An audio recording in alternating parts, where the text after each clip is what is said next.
Hi, I'm Rachel Ainscough. I'm a Senior Development Manager working in the Local Care Partnerships Development team. I'm delighted to be able to be sharing our work around tackling domestic abuse as a local care partnership within Seacroft and Leeds. It's been a real privilege to be involved in this work. So we tackle this work as a Seacroft Local Care Partnership, but what is a local care partnership? Local care partnerships, or LCPs, is the term that we use in Leeds to describe our model of joined-up working to deliver local care for local people working in and with local communities. There's 19 local care partnerships across Leeds covering every part of the city. Now, all LCPs share the same key feature, and they have a range of people working together, regardless of the employing organisation, to deliver collaborative care that meets the identified population needs.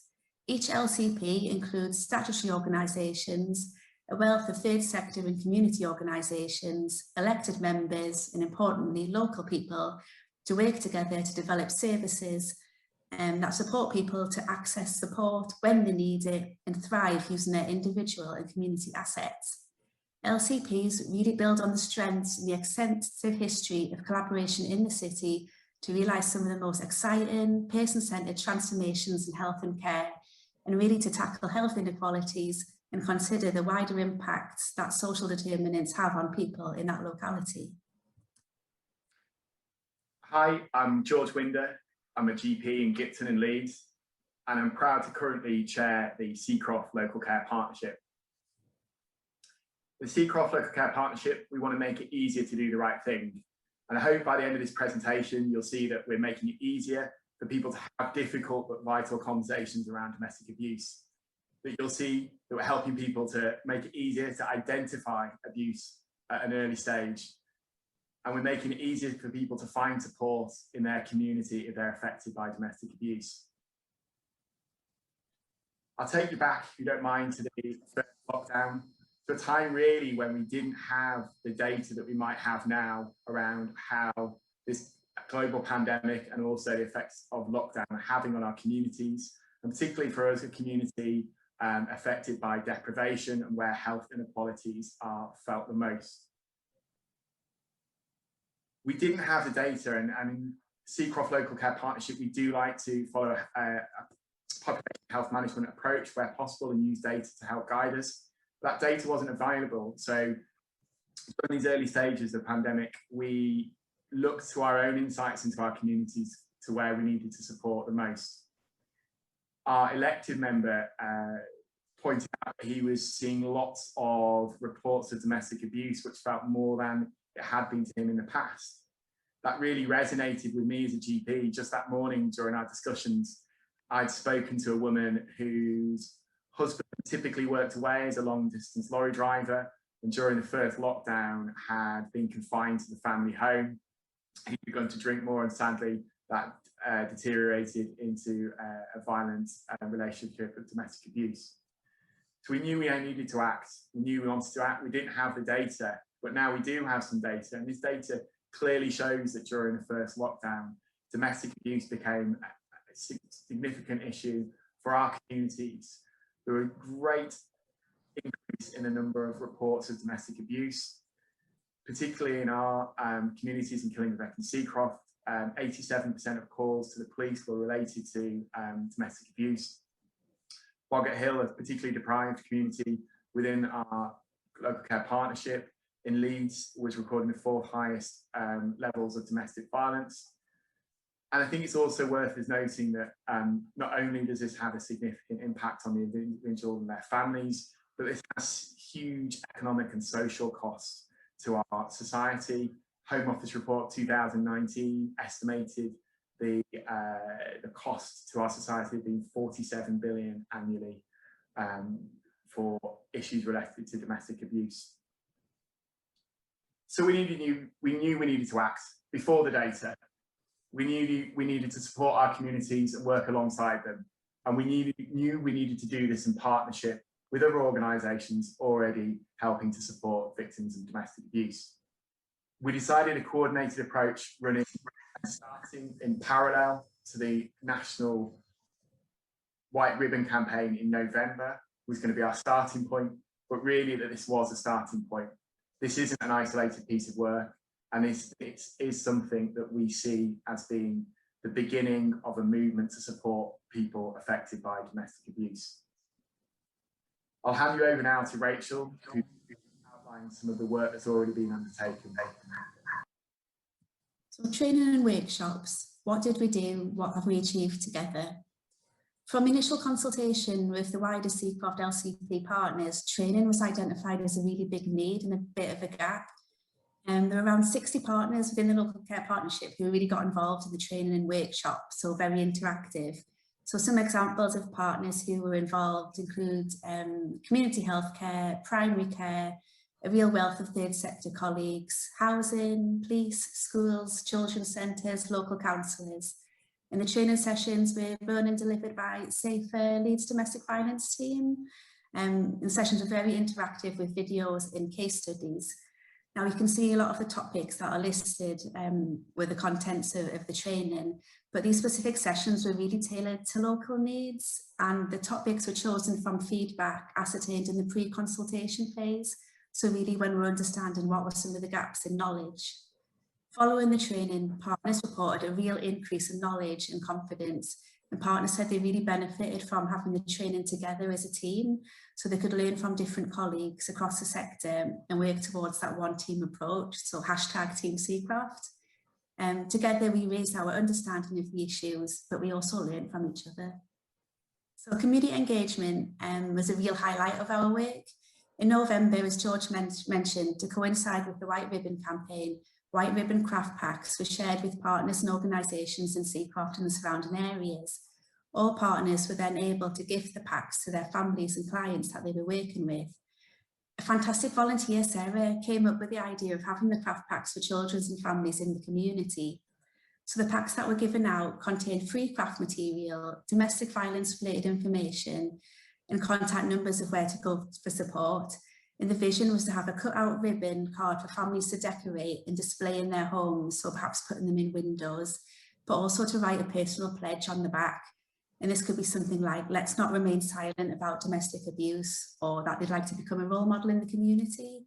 Now 300 packs were given out in total in the LS14 and LS15 area of our ward. And I think importantly, this led to lots of conversations around what the White Ribbon really meant, and people opened up about their own experiences. So sometimes talking about their experience of abusive relationships, but generally talking about behaviours and how to be kind to each other. A local peer support group, Nature, also went on the local radio station to give an interview about the craft packs and what it meant for them and how they could support local people. We're looking to repeat it again this year, the White Ribbon campaign and the craft packs, and perhaps look at incorporating arts or theatre into the campaign and work with some specific streets within Seacroft. So talking about wider community engagement, we really tried to use that population health management approach. When we looked at the data, we realised that in Boggart Hill, one of the areas in Seacroft, half of the people who were reporting domestic abuse had children. And we know that living with domestic abuse obviously could affect a child's health, their development, their relationship, and their emotional well-being, which has consequences for their educational attainment and for their future life. We also made some time to listen to some of the local families supported by a local third sector organisation, fabulous LS14 Trust. And a community member told her story about her being a child going through domestic abuse in her own family, growing up. So we decided really from the data and listening to people that we needed to look at a real left shift and start weaving this topic into schools in Seacroft. So we're in the process of developing educational workshops for children of different ages. And the things that we're looking to cover are things like how to seek support, triggers for seeking support, but empowering and identifying the vocabulary and the confidence to talk about these issues, but also around characteristics of healthy family life, respect and healthy relationships. We're going to pilot this in Seacroft, but then hopefully roll out the material all the way across Leeds. The ambassador role, local people also told us that they recognise friends and families who experience domestic abuse and they want to do something to help. We're about to pilot a community ambassador role whereby local people receive some training on the signs of domestic abuse and what to do so they can become role models for others in the area and how to help others. There's a range of people who are interested in getting involved in this.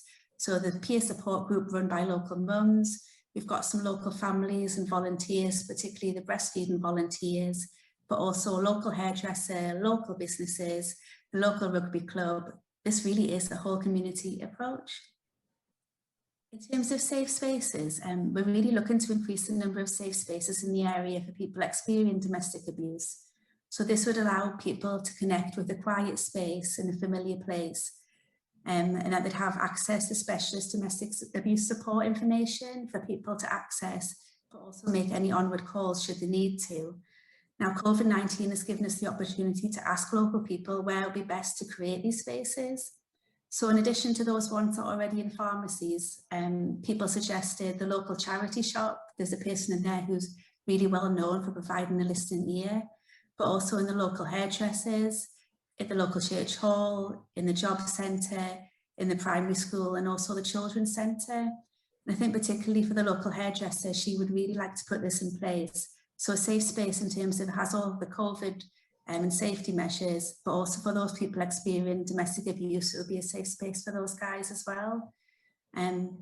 She realised people were sharing their stories and experience of domestic abuse when they were having their hair done. She realised that talking was really important, and she wants to do more for the local community. So what are the lessons that we want to take from this? Well, we feel that our success so far has been absolutely about working around the place and with the people of Seacroft. We feel that our approach is really built on Leeds' approach of an asset-based development approach.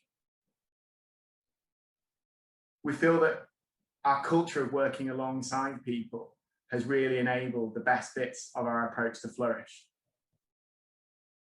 And that our efforts as a design team to incorporate local people in everything we do has been a clear factor in success. There are challenges to what we've done. We started without data, and we really don't have much data to assess the impact we've made. It feels right. It feels like we are meeting our ambition of making it easier to do the right thing. We feel that the people of Seacroft are better, that they will be able to find it easier to have difficult and vital conversations around domestic abuse. They will be able to identify these, and they will be able to find support within those communities and those safer spaces. So we have made it easier to do the right thing, but we might not be able to show it for now. So we're not sure that matters so much. We're happy with the approach we've taken. And as I said, this is just the beginning. And I'd really like to hand over to the people of Seacroft. We've got some videos to show now, who really are much better than I at explaining the impact this is having. So my name's Roxanne Phipps. I am the salon owner of Xenon Salon. I do hair, I do beauty, I do spray tans, but I also do a lot of work in the community, but I also do a bit of, how do I say it? Mortician work. So I don't just make people beautiful when they start the first haircuts, to the first wedding, basically for the first day, to just going out with the friends. I also make them beautiful on their last journey. I see people's emotions from losing the parents. I see people's emotions from splitting up with the partner. I see them losing the jobs. It's all about just talking, and that's what I do in my salon. We're a salon where we just talk. We have a natter and we feel comfortable no matter what in the salon. It's about making people happy and making people have a smile on their face when they leave. Even if they come in upset, crying, got an emotional text message, we're always there afterwards. Even if we can't make them smile on the way out, we will always send them a follow-up message just to make sure that they're okay. So being an ambassador in the area for domestic violence and mental awareness and mental abuse would be brilliant, because it's not just for my salon, but it will be for the salons across. So the salons, the MUAs, the tattooists, we will be able to talk and continue to talk and allow our clients to talk and give guidance and learn where to send them to the correct places, learn to how to get, if it's something's uncomfortable, for us to to say and advise will be able to learn how to tell them where to go. Hi there, my name's Helen and I'm the Children's Centre Manager at Crossgates and Manston Children's Centre, and this is... I'm Marion Allen and I'm Senior Family Outreach Worker at Crossgates and Manston Children's Centre. Hi, I'm Sarah, I'm a volunteer at Crossgates and Manston Children's Centre. Working in partnership and getting the ideas from each other and how we can do that has just been, you know, so inspirational. Yeah. And one of the things that was part of that was our white ribbon craft packs. How many did we make of those, Sarah? 300. 300. Through the LCP we were able to work with other agencies that we hadn't really had much contact with before, who are working with different pockets of the community, the elderly, people with learning disability, and through the packs that Sarah put together we were able to disseminate those out throughout the whole community and get the word out there and start conversations which really need to take place. It's just been amazing to be part of that, and we can't say thank you enough to the LCP for giving us that opportunity. I'm Vicky. I'm Anita. And together we are Nurture Peer Support Group. We've been Nurture now for about 2 years. Officially 2 years. Officially, yeah, 2 years. Nurture came about originally, we decided there was a need that needed to be met in our area for a support group. We were both mums with young children, multiple young children. We'd been to quite a lot of groups and we decided it wasn't quite right. A lot of groups tend to focus more on the children, which makes sense in being children's groups, but... You need something that focuses on parents and parents' well-being and how they're doing. And we realised from talking to other parents, sometimes they'd open up to us, being that we were just mums as well. It's opened up quite a few other doors for us to be involved in our local community, which is what we've always wanted to be. Obviously, we've both lived in this community, haven't we, for quite a long time now, and we are really passionate about our community. Our children go to school here, and we support the local businesses around here. We are very community orientated, and that was what was really interesting, to be asked to work on the Seacroft Local Care Partnership about the domestic violence projects. That was like a really good chance for us, wasn't it? Yeah, something that we're passionate about as well, because we're passionate about a lot of things. Yeah, definitely. Really, but it's, just because personally I've experienced family members that have gone through domestic violence. And we took part in the 16 Days of Violence campaign, the White Ribbon campaign. So we worked with the LCP and we also worked with different community organisations. I think it was Crossgates Children's Centre. They did a White Ribbon campaign. They put together bags, information and stuff, and we distributed those bags in our area. So in the future, obviously we'd like to see better conversations. If there's better conversations between the different services that are in the community and everyone's working better together, making conversations, those hard conversations, easier.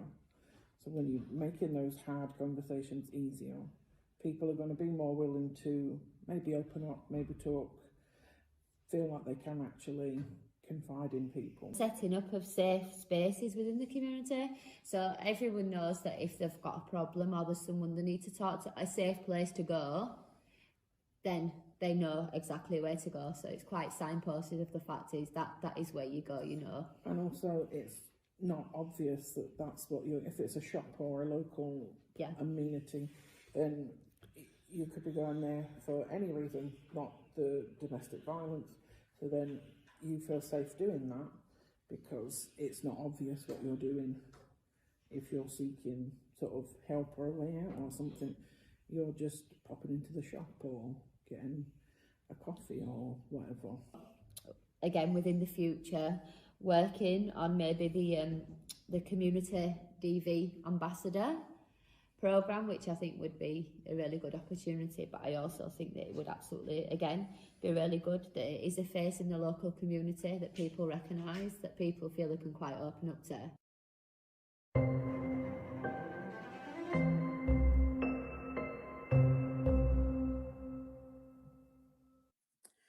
Hello, I'm Jenny Popey, a sociologist based at Lancaster University. I will be presenting with my colleagues, Harris Kaludis, who's a Senior Research Associate, and Linda Eaton, who is a Public Health Consultant, also based at Lancaster University. We're going to talk about the Neighbourhood Resilience Programme, which was implemented in the North West Coast